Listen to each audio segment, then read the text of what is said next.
ಮೈಸೂರಿನಲ್ಲಿ ಸಿಎಂ ಬೆಂಬಲಿಸಿ ಕಾಂಗ್ರೆಸ್ ಕಾರ್ಯಕರ್ತರು ಪ್ರತಿಭಟನೆಯನ್ನ ನಡೆಸೋದಕ್ಕೆ ಕರೆ ಕೊಟ್ಟಿದ್ದಾರೆ. ಕಾಂಗ್ರೆಸ್ ಕಾರ್ಯಕರ್ತರು ಬೃಹತ್ ಪ್ರತಿಭಟನೆಗೆ ಈಗ ಕರೆ ನೀಡಿದ್ದಾರೆ. ಮೈಸೂರಿನಲ್ಲಿ ಸಿಎಂ ಬೆಂಬಲಕ್ಕೆ ನಿಂತಿದ್ದಾರೆ ಕಾಂಗ್ರೆಸ್ನ ಕಾರ್ಯಕರ್ತರೆಲ್ಲರೂ ಕೂಡ. ಮುನ್ನೆಚ್ಚರಿಕೆಯಾಗಿ ಮೈಸೂರಿನಲ್ಲಿ ಈಗ ಪೊಲೀಸರು ಹೈ ಅಲರ್ಟ್ ಅನ್ನು ಕೂಡ ನೋಡ್ಕೊಳ್ತಾ ಇದ್ದಾರೆ, ಹೈ ಅಲರ್ಟ್ ಘೋಷಿಸಿದ್ದಾರೆ.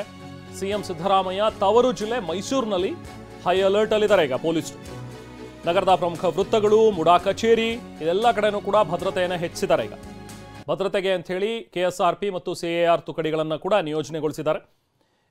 ಯಾಕಂದ್ರೆ ಯಾವ ಕ್ಷಣದಲ್ಲಿ ಬೇಕಾದರೂ ಪ್ರತಿಭಟನೆಗಳಾಗಬಹುದು, ಕಾರ್ಯಕರ್ತರು ಮುಡಾ ಕಚೇರಿಗೆ ಮುತ್ತಿಗೆ ಹಾಕುವಂಥ ಸಾಧ್ಯತೆಗಳಿರುತ್ತೆ. ಸೊ ಹಾಗಾಗಿ ಬೇರೆ ಯಾವುದೇ ರೀತಿಯಾದಂಥ ತೊಂದರೆ ಆಗಬಾರ್ದು ಅಂತ ಹೇಳಿ ಈಗಾಗಲೇ ಪೊಲೀಸರು ಕೂಡ ಎಲ್ಲ ಸಿದ್ಧತೆಯನ್ನು ಮಾಡ್ಕೊಂಡಿದ್ದಾರೆ. ಬಿಕಾಸ್ ಈಗ ರಾಜ್ಯಪಾಲರು ಕೂಡ ಅನುಮತಿಯನ್ನು ಕೊಟ್ಟಿರೋದ್ರಿಂದಾಗಿ ಮುಂದೆ ಆಗುವಂತಹ ಬೆಳವಣಿಗೆಗಳು ಅದನ್ನು ಎಲ್ಲರೂ ಕೂಡ ಈಗ ನಿರೀಕ್ಷಿಸ್ತಾ ಇದ್ದಾರೆ.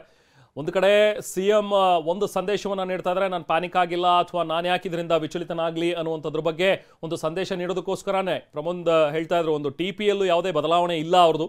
ಸೊ ಏನೇನು ನಿಗದಿತ ವೇಳಾಪಟ್ಟಿ ಇದೆಯೋ ಅದೇ ರೀತಿಯಾಗಿ ಅವರು ತಮ್ಮ ಕೆಲಸಗಳನ್ನು ಮಾಡ್ತಾ ಇದ್ದಾರೆ. ನಿಗದಿತ ವೇಳಾಪಟ್ಟಿ ಅಂತಲೇ ಅವರು ಮುಂದುವರಿತಾ ಇದ್ದಾರೆ. ಸೊ ಹಾಗಾಗಿ ಎಲ್ಲೊಂದು ಕಡೆ ಎಲ್ಲವನ್ನೂ ಕ್ಯಾನ್ಸಲ್ ಮಾಡಿ ಬೆಂಗಳೂರಿಗೆ ಬಂದ್ಬಿಡೋದು, ಬೆಂಗಳೂರಿನಲ್ಲಿ ಸಭೆಗಳ ಮೇಲೆ ಸಭೆ ಮಾಡುವಂಥದ್ದು ಈ ಥರದ ಮಾಡಿದಾಗ ಆಫ್ಕೋರ್ಸ್ ಅವರು ಕೂಡ ಡಿಸ್ಟರ್ಬ್ ಆಗಿದ್ದಾರೆ ಅನ್ನುವಂಥ ಒಂದು ಸಂದೇಶ ರಾಜ್ಯದ ಜನರಿಗೆ ಹೋಗಬಹುದು, ವಿಪಕ್ಷಗಳಿಗೆ ಹೋಗಬಹುದು. ಸೊ ಹಾಗಾಗಿ ಇದೆಲ್ಲದಕ್ಕೂ ಕೂಡ ಯಾವುದೋ ಆಸ್ಪದ ಕೊಡೋದು ಬೇಡ ಅನ್ನುವಂಥ ಒಂದು ನಿಟ್ಟಿನಲ್ಲಿ ಕಾಂಗ್ರೆಸ್ ಕೂಡ ಅಳೆದು ತೂಗಿ ಈ ವಿಚಾರದಲ್ಲಿ ಹೆಜ್ಜೆಗಳನ್ನು ಇಡ್ತಾ ಇದೆ. ಹಾಗೇನೆ ಹೈಕಮಾಂಡ್ನ ನಾಯಕರು ಬೆಂಗಳೂರಿಗೆ ಬರ್ತಾರೆ ಅನ್ನುವಂಥ ಒಂದು ಚರ್ಚೆಯ ಬೆನ್ನಲ್ಲೇ ಖರ್ಗೆ ಅವರು ಬಂದಿದ್ದಾರೆ. ಬಟ್ ಖರ್ಗೆ ಅವರು ಪೂರ್ವ ನಿಗದಿಯಂತೆ ಬೆಂಗಳೂರಿಗೆ ಬರಬೇಕಿತ್ತು, ಸೊ ಹಾಗಾಗಿ ಬಂದಿದ್ದಾರೆ ಹೊರತು ಸೊ ಇದೇ ಕಾರಣಕ್ಕಾಗಿ ಬಂದಿದ್ದಾರೆ ಅನ್ನುವಂಥದ್ದು ಹೇಳೋದಕ್ಕೆ ಕಷ್ಟ. ಬಟ್ ಇನ್ನು ಉಳಿದಂತೆ ಹೈಕಮಾಂಡ್ ನಾಯಕರು ಬರ್ತಾರಾ ಅದು ಇನ್ನೂ ಕೂಡ ಚರ್ಚೆಯಲ್ಲೇ ಇದೆ.